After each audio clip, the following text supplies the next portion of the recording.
আপনি কি জানেন বাংলাদেশে অনেক সরকারি হাসপাতালে রোগীকে সিট পেতে হলে ঘুষ দিতে হয়? আপনি যদি একজন সাধারণ গরিব মানুষ হন তাহলে চিকিৎসা পাওয়া আপনার ভাগ্যের উপর নির্ভর করে। আজকে আমরা জানব কেন বাংলাদেশের সরকারি হাসপাতালগুলোর অবস্থা এমন, কেন রোগীরা পর্যাপ্ত চিকিৎসা পায় না, এর সমাধান কী হতে পারে। ধরুন আপনি গ্রাম অঞ্চলে একজন কৃষক দারিদ্র পরিবারের একজন মানুষ এবং আপনার বাবা খুব অসুস্থ হয়ে পড়েছে এবং তাকে হসপিটালে নিতে হবে। এমন অবস্থায় আপনার চয়েস থাকবে সরকারি হাসপাতালগুলো। কিন্তু আপনি যখন বাসা থেকে বের হয়ে অ্যাম্বুলেন্স করে সরকারি হাসপাতালে যাবেন, কিন্তু সেখানে যেয়ে দেখবেন কোনো বিছানা খালি নেই, কিন্তু আপনার বাবাকে হাসপাতালে ভর্তি করতে হবে। এমন অবস্থায় কী করবেন? আপনার বাবাকে মাটিতে রাখবেন না হাসপাতালের বারান্দায় রাখবেন? এটা আপনার উপর নির্ভর করে। কিন্তু যদি আপনার কাছে টাকা থাকে এবং আপনি যদি ঘুষ দেন, তাহলে আপনার বাবাকে বিছানা ম্যানেজ করে দেওয়া হবে। এই হলো আমাদের সরকারি হাসপাতালগুলোর অবস্থা। এই যে একটা ঘটনা বললাম, এটা একটা সাধারণ ঘটনা, কিন্তু এই ঘটনাগুলো প্রতিটা মানুষের সাথে হয়ে আসতেছে। যেমন ধরুন আপনি যখন কোনো সরকারি হাসপাতালে আইসিইউ ম্যানেজ করতে যাবেন বা অপারেশন করাতে যাবেন, তখন আপনার সিরিয়াল দেওয়া, রোগীর বিছানা ম্যানেজ করা, আইসিইউ ম্যানেজ করা, এইসবের জন্য আপনাকে অনেক পরিমাণে টাকা দিতে হয়, যেটা হচ্ছে অনেক বাংলাদেশের মানুষ সে টাকা দিতে বাধ্য হয়, কারণ তারা কি করবে, তাদের কাছে আর উপায় নেই এছাড়া। তো আমরা আজকে এই বিষয় নিয়ে আলোচনা করব, কেন আমাদের দেশে এই সমস্যা হচ্ছে, কেন এই সরকারি হাসপাতালগুলো চিকিৎসার নামে ব্যবসা বাণিজ্য করে ফেলছে। এটাকে আমরা প্রতিরোধ করতে হবে। যেমন ধরুন আপনি মনে করেন একদম মফস্বল গ্রাম অঞ্চলের যে লোকগুলো, তারা সচরাচর ঢাকায় আসলে জানে না যে তারা কোথায় চিকিৎসা করাতে হয় এবং কিভাবে এগুলো ম্যানেজ করতে হয়। তো এই ফায়দাটা হচ্ছে দালাল চক্র রোটে আর কি। যখন সে গ্রাম থেকে আসে, তো সে কিছুই বুঝে না, তাকে বলে এরকম বিছানা পেতে 5,000 টাকা দেওয়া লাগবে, আইসিইউ পেতে 10,000 টাকা দেওয়া লাগবে। এরকম করে ধাপে ধাপে এরা অনেক টাকা নিয়ে নেয়। আবার দেখা গেছে সরকারি হাসপাতালে কেউ যদি ডাক্তার দেখাতে আসে, তাকে বলে যে এইখানে ডাক্তার ভালো দেখায় না, আপনি এই কার্ড নেন, আপনি হচ্ছে এই চেম্বারে দেখা করেন। এটা হচ্ছে দালালরা হচ্ছে ডাক্তারের সাথে কন্ট্যাক্ট করে এবং তাদের সাথে ডিল করে এই কাজটা করে থাকে, যাতে মানুষরা প্রাইভেটে যেয়ে এবং অর্থের বিনিময়ে চিকিৎসা নেয়। কিন্তু আমাদের দেশে তো এরকম হওয়ার কথা না। আমাদের দেশের চিকিৎসা ব্যবস্থার নিয়ম হচ্ছে সরকারি মেডিকেলগুলোতে সম্পূর্ণ বিনামূল্যে চিকিৎসা দেওয়া হবে এবং কথা হচ্ছে যে সরকারের থেকে কিন্তু ম্যানেজমেন্ট যে ভূমিকা পালন করে সেখানেই গাফিলতি আছে। কিন্তু আপনি একটা খেয়াল করবেন যে যখন আমরা কোনো হসপিটাল বা কোনো ক্লিনিকে যাই, তখন হসপিটালের বাইরে কিছু দালাল চক্র দাঁড়িয়ে থাকে এবং তারা বলে, এখন অনেক ডাক্তার হাসপাতালে ঠিকমতো আসে না। কেন আসে না? কারণ তারা চেম্বারে সময় দেয়। তাদের কাছে রোগীর সেবা থেকে অর্থের মূল্য অনেক বেশি। এটা কি বলবো, এটা বলার আমার কোনো ভাষা নাই। আমি দেখেছি অনেক হসপিটালে যখন আমি যাই সরকারি হাসপাতালগুলোতে, মানুষ সিঁড়ি পর্যন্ত শুয়ে থাকে। এমন অবস্থা হয়েছে যে বারান্দা তো জায়গা নাই এবং সিঁড়িতে থাকে। কি করবে তারা? উপায় নাই, কারণ তাদের কাছে এরকম আর্থিক অবস্থা এত ভালো না যে তারা হয়তো বড় একটা হসপিটালে নিয়ে 20 লাখ 10 লাখ টাকা খরচ করবে, এমন সামর্থ্য তাদের নাই।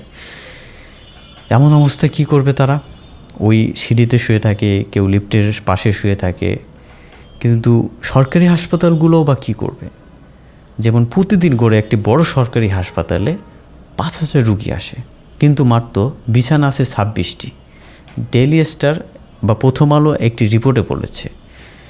এবং অনেক চিকিৎসক অনুপস্থিত, ঠিক সময় আসেন না, অনেকেই চেম্বারে বেশি সময় দেয়, কিন্তু এর কোনো দেখার লোক নাই, মনিটর করার লোক নাই। ভালো চিকিৎসা চাইলে এই ডাক্তারের কাছে যান, এই ডাক্তারের কাছে যান, নানান ধরনের একটা গাফিলতি আর কি। যেমন দালালরা কমিশন ভিত্তিতে ডাক্তারের সাথে কাজ করে এবং ঔষধ এবং টেস্টের ঘাটতি অনেক জায়গায় বলে এই টেস্টটা বাইরে থেকে করে নিয়ে আসেন, সরকারি হাসপাতালে এই ওষুধটা বাইরে থেকে নিয়ে আসেন। আরে ভাই, গরিব মানুষ যারা সরকারি হাসপাতালে চিকিৎসা নিতে এসেছে তারা কেন বাইরে যাবে? তারা যদি সামর্থ্য থাকতো তাহলে সে তো প্রাইভেট হসপিটালে নিত। এই টেস্ট নাই, এই ওষুধ বাইরে থেকে নিয়ে আসেন, এই বেড বিছানার জন্য টাকা লাগবে, এই অপারেশন করার জন্য টাকা লাগবে, এই আইসিইউতে রাখলে টাকা লাগবে, এই নানান কারণে আমাদের দেশের মানুষরা অনেক টাকা খরচ হয়ে যায় এবং তারা অনেক বেশি ভোগান্তিতে পড়ে। এর প্রধানত কারণ হতে পারে যথেষ্ট পরিমাণে গভর্নমেন্টের মনিটরিং নাই, এবং আরেকটা কারণ হতে পারে অনেক ডাক্তার হৃদয়বান না। তারা মনে করে যে তারা মনে করে যে মানে আমি এত টাকা খরচ করে ডাক্তারি পড়েছি বা একটা ইনকাম করার জন্য, এইরকম কোনো বিষয় না। যখন আপনি ডাক্তারি পড়েন তখন আপনার একটা থিওরিটিক্যাল ধারণা থাকে যে আমি মানুষকে সেবা দেবো, এবং এটাই থাকে একটা মানুষ হিসাবে। একটা মানুষকে সেবা দিয়ে যে পরিমাণে সৃষ্টিকর্তার সওয়াব পাওয়া যায় সেটা আপনি কোথাও পাবেন না। আরেকটা কারণ হতে পারে স্বাস্থ্যখাতে বাজেট। প্রতি বছর জিডিপির মাত্র 2.4% ব্যয় করা হয় স্বাস্থ্যখাতে। মানে কি বলবো, যে জায়গাটা মানুষের সর্বোচ্চ পরিমাণে সেবা দেওয়ার কথা রাষ্ট্রের, সেখানে 2.4% ব্যয় করা হয়।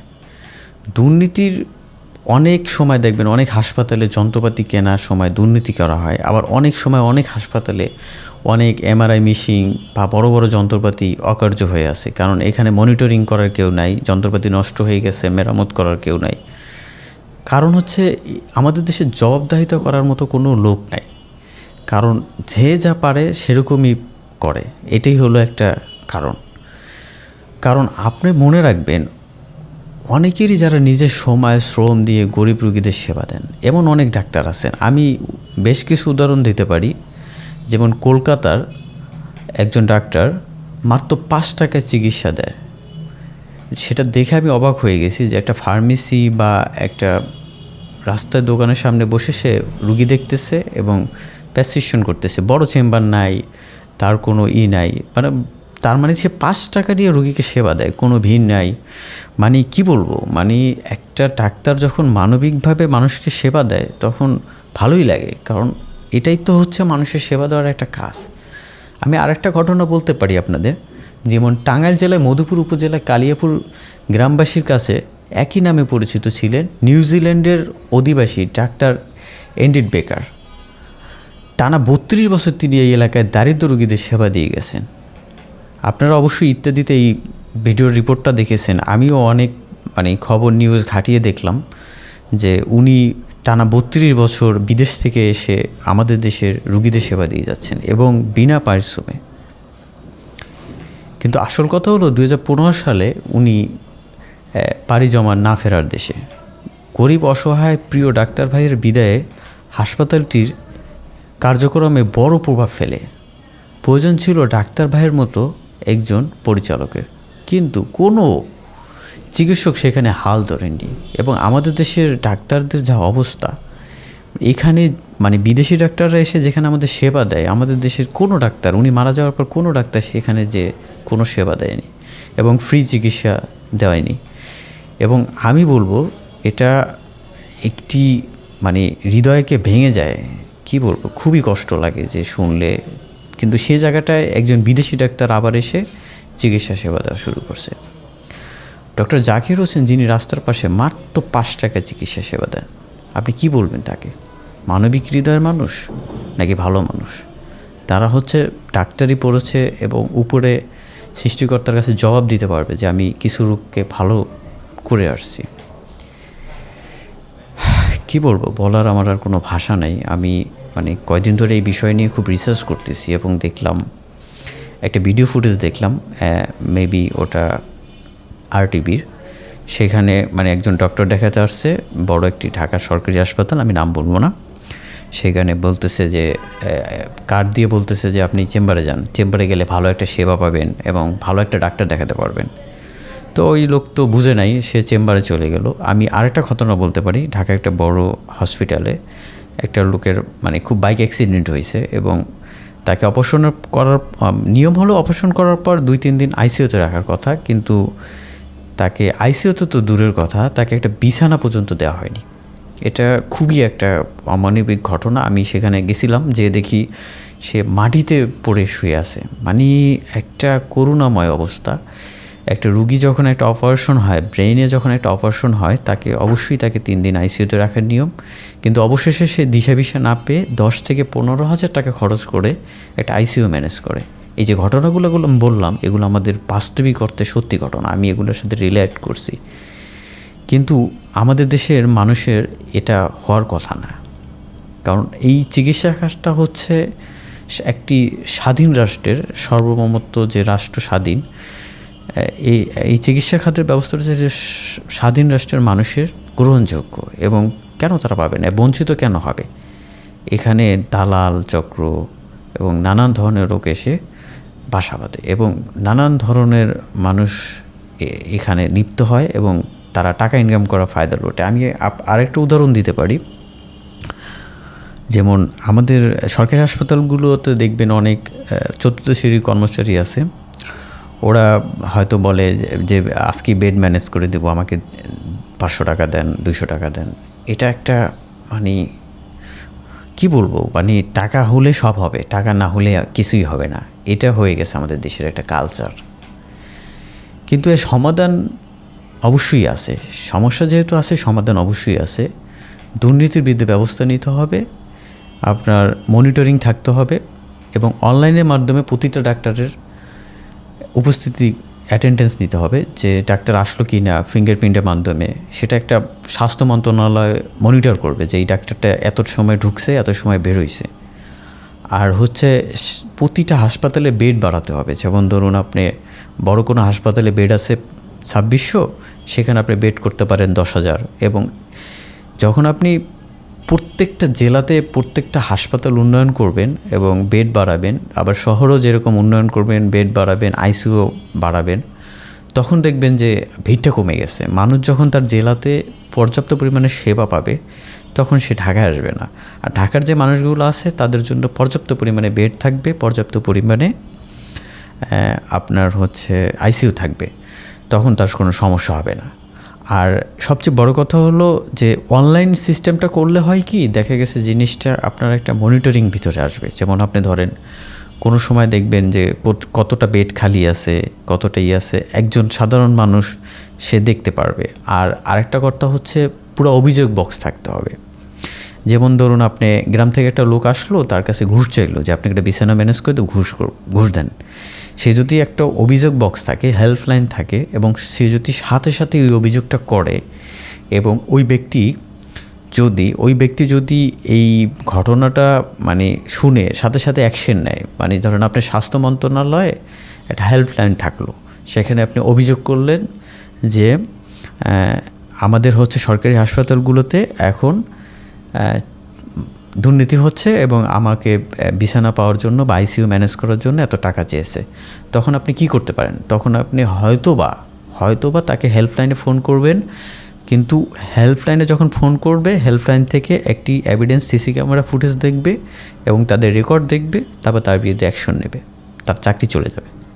এরকম পদক্ষেপ যদি আপনি 10টা করেন, 8-10 জন মানুষ সোজা হয়ে যাবে। তখন আর আমাদের স্বাস্থ্য খাতে দালাল চক্র এগুলো থাকবে না। ডাক্তাররাও তখন ভয় পাবে যে না, আমি এগুলো করব না। এই একটা সমাধান হতে পারে। আর জনগণের সচেতনতা হবে, প্রতিটি হাসপাতালে অভিযোগ বক্স তো থাকবে, হেল্পলাইন নাম্বার থাকা উচিত, সরকারি তৎপরতা বাড়ানো। আপনি জানেন একটি জাতির মেরুদণ্ড হচ্ছে শিক্ষা আর স্বাস্থ্য। আপনি যদি একটি জাতিকে স্বাস্থ্যগতভাবে পুষ্টি অভাবজনিত মানে বিভিন্ন সমস্যা থেকে সমাধান করতে পারেন, ওই জাতিটা অনেক উন্নতির দিকে যাবে। যেমন আপনি যদি স্বাস্থ্য খাতে ভালো না রাখতে পারেন, আপনি দেখবেন যে একটা মানুষের যে আয় হয় তার থেকে স্বাস্থ্য খাতে যদি ব্যয় হয়ে যায়, এবং দেশের অর্থনৈতিক অবস্থা খুব খারাপ হয়ে যাবে, এবং দেশের অর্থনৈতিক অবস্থা খুব খারাপ হয়ে যাবে। তো এই স্বাস্থ্য খাতটা সরকারের একটা গুরুত্বপূর্ণ অংশ। আমি যেই কথাটা বলছি, আমি জানি আমি সত্যি কথা বলছি। আমি এই ভিডিওটা মানে যখন আমি ইউটিউবে ছাড়বো, যখন বেরিয়ে যাব, তখন আমাকে মানুষ মেরে ফেলতে পারে, এটা সত্যি কথা। মানে যারা এগুলো করে আর কি, তারা মেরে ফেলতে পারে, কিন্তু আমি ভয় পাই না, কারণ আমি সত্যি বলতে রাজি। কারণ যে সমস্যাটা হয় আমি নিজে দেখেছি, আমি অনেক বড় বড়, আমি নাম বলবো না, অনেক বড় বড় সরকারি হাসপাতালগুলো গেছি, সেখানে যে দেখি কথা বলার মতো কোনো লোক নাই। কথা বললে তারপরে হচ্ছে একজন এসে বলে আমাকে এত টাকা দেন, একটা বিছানা ম্যানেজ করে দিই। তারপরে আমাকে মানে এই ডাক্তারে এই চেম্বার আছে, আমি একটা সিরিয়াল করে দিই, আপনি যান। এবং কি বলবো, আমি হচ্ছে মানে অবাক হয়ে যাই এইসব শুনলে এবং দেখলে। বাংলাদেশের সাধারণ মানুষের চিকিৎসা পাওয়ার অধিকার আছে, কিন্তু সেটি বাস্তব যেন একটি স্বপ্ন হয়ে গেছে। কি বলবো, আমার এই ভিডিওটা আপনি সবার মাধ্যমে ছড়িয়ে দেন যাতে মানুষ দেখে এবং সচেতন হয়। আমি চাই এই ভিডিওটা যারা ডক্টররা দেখবে, এবং ডক্টরের ভিতরে আমি বলবো না যে সব ডক্টর খারাপ, মানে অনেক ডক্টর আছে মানে ফ্রি চিকিৎসা দেয়, এবং আমি তাদেরকে রেসপেক্ট জানাই এবং সম্মান করি। আমি অনেক জায়গায় দেখেছি যে অনেক ডক্টর হচ্ছে আপনার অনেক কম টাকা ভিজিট নেয়, এবং তারা অনেকে ভিজিটই নেন না, এরকমও আছে।